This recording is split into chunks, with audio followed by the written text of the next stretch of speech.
Hello everybody, Volant Victini here, and today we're going to be doing a little bit of a set review over the upcoming Twilight Masquerade sets in the English Pokemon TCG. Now you may notice in the title it says for collectors, and that's because this review is going to be centered for people that are collecting the cards, not people that are actually playing the TCG. So first, some basics. Twilight Masquerade is a combination of two different Japanese sets. This is not a new trend. Temporal Forces, for example, was a combination of Japanese Cyber Judge and Wild Force, and Twilight Masquerade, the set that we're reviewing in this video, is a combination of both Crimson Haze and Mask of Change. Now, something really interesting with Twilight Masquerade is that it kind of depends on the community that you're part of as to what the general consensus of the set is actually going to be. For example, on the Pokemon TCG subreddit, which is filled with a lot of collectors that are kind of trending to the older age groups, a lot of them kind of don't really like Twilight Masquerade, and the general consensus is that it's kind of just a mid-set, but it is important to note that a lot of this opinion is based on the fact that the Twilight Masquerade set is a lot of the newer stuff. The Pokemon TCG subreddit, for example, has a really positive opinion of 151, which makes sense because 151 is obviously a celebration of the older stuff from Pokemon. So just keep that in mind when you're perusing a community and sort of seeing the opinion on Twilight Masquerade. Just kind of keep in mind the biases that the people that are talking about it might have. So the two big sort of face cards of these sets are, of course, the Ursaluna and the Ogerpon. The Ursaluna just has one special illustration rare, obviously, because Ursaluna is only one Pokemon, but for Ogerpon they actually gave it 4 different special illustration rares that each correspond to one of the masks that it wears. So the Hearthflame mask, the Wellspring mask, the Cornerstone mask, you get the idea. Looking at presale prices for this set, it seems like the Ursaluna is way up there, which in my opinion is a little bit weird. Obviously it is sort of the face card of the Crimson Haze set, but besides the VGC community, Ursaluna is not exactly that popular of a Pokemon, so it is a little bit weird that its price is this high. It's not the main chase Pokemon from the set, and we'll get to that in a second, but I would say that in comparison to the other cards of the set, its price is probably pretty high right now. It could sort of end up being a situation like the Machamp Alt Art V, where the Pokemon itself is not necessarily the most popular Pokemon on the planet, but the card still ends up being a little bit more expensive. So we'll have to see how the Ursaluna pans out. Definitely going to be one of the more interesting price trends to watch. Now, the big pull from the set, though, seems to be the Greninja Special Illustration Rare.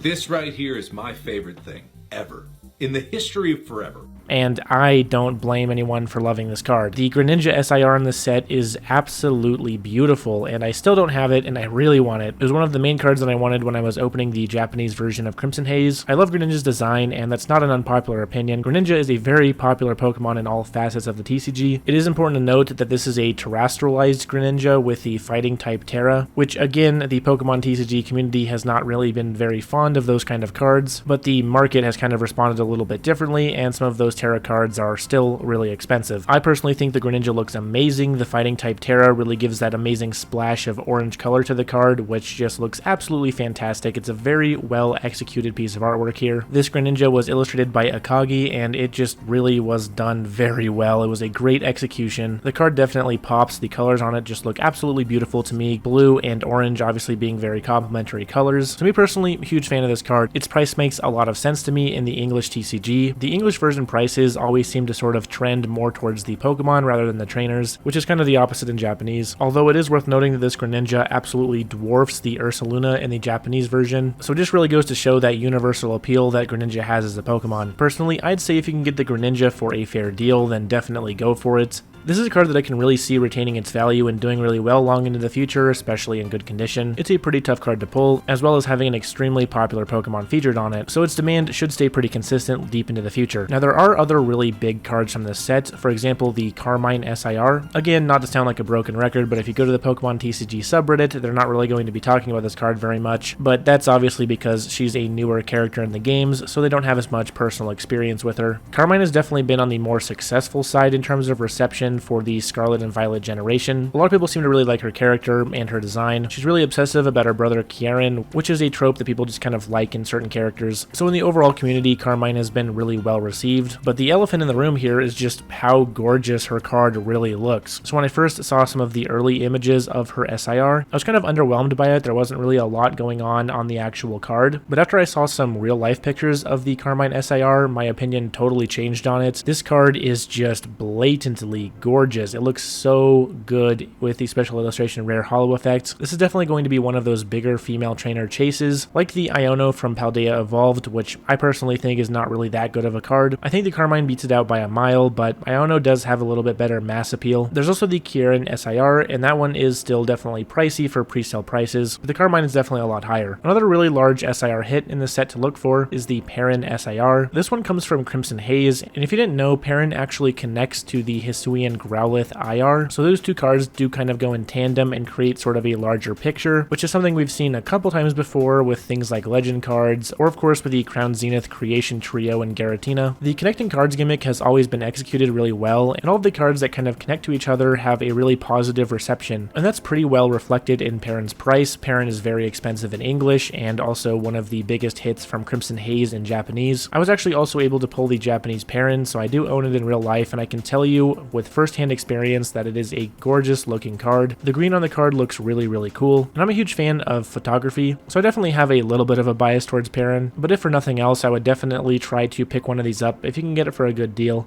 just because of the connecting card gimmick and how popular that's been. Now, the Ogre Pawns are unfortunately a little bit less well received by most of the community. While I do think the cards look cool, the fact that there's 4 of them that all have a very similar art style, it kind of makes it look a little bit underwhelming and sort of tacky, like they kind of copy and pasted the Ogre Pawn 4 times and just gave it a different mask. Obviously, that's not what they actually did, and all of these are actually very well done, unique pieces of art, but to someone that's not making the art for the cards, they're gonna look a little bit non-unique. Now, I personally don't hate the Ogre Pawn SIR set, but I can see where people are coming from on it. I would urge you to remember that these are 4 SIRs that are going to look absolutely fantastic when they're next to each other in a binder, for example. I think a lot of people are overlooking that fact, but if you had a page where you just had all 4 of the Ogre Pawn cards right next to each other, that page would really pop, and it would just look super beautiful. Obviously, it's going to be kind of annoying to hit an SIR and it's just an Ogre Pawn. It's going to feel a little bit harder to snipe those more unique cards like the Greninja or the Carmine, because you technically have a 4 times higher chance for it to be an Ogre Pawn. The same goes for the regular full RDXs. There are obviously 4 Ogre Pawns, so you're going to hit those a lot more often. And finally, one card that I think is sort of an honorable mention or maybe a little bit underrated, and that is the Lana's Assistance SIR. There's not really a whole ton of talk about this card, but it is a really cool one. It's a very simple, kind of just cute card. I don't think it's going to have as much appeal as the other SIRs in this set, but I wouldn't completely sleep on it. Lana's not really the most popular character from Sun and Moon, but she's definitely not the least popular either, so it's kind of a tough one to call. As for the regular illustration rares in this set, I'm actually really a huge fan of them. We've got the Chansey from Mask of Change, which seems to be a card that a lot of people are interested in, and we have the Eevee from Crimson Haze, which also seems to be a big card. I could see the Eevee performing sort of similarly to the Ghastly IR. Chansey will probably end up being on the cheaper side. The only other IR that I would give a note to is the Infernape IR. I think this is just a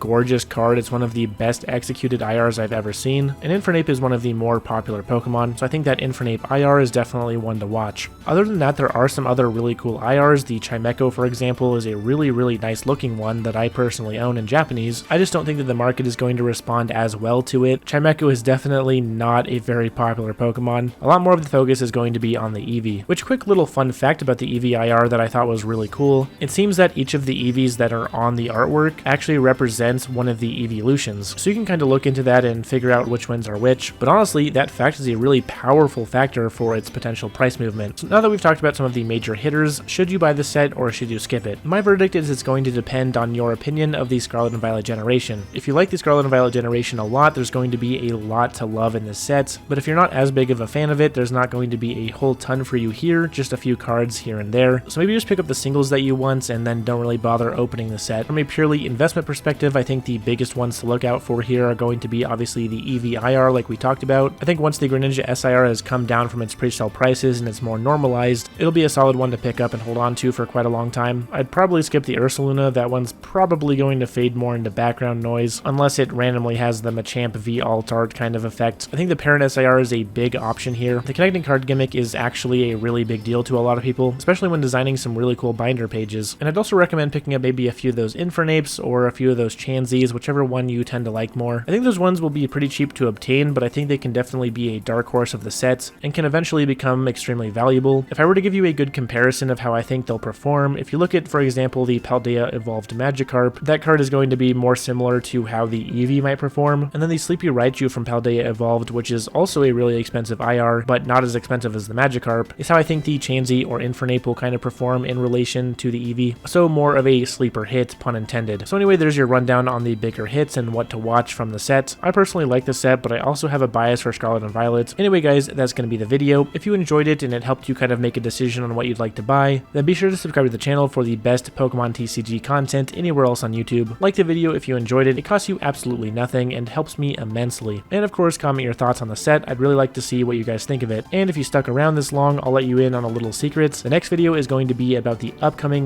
Night Wanderer sets featuring another very cool Greninja. Thank you so much for taking time out of your day to come spend it with me, guys. Peace.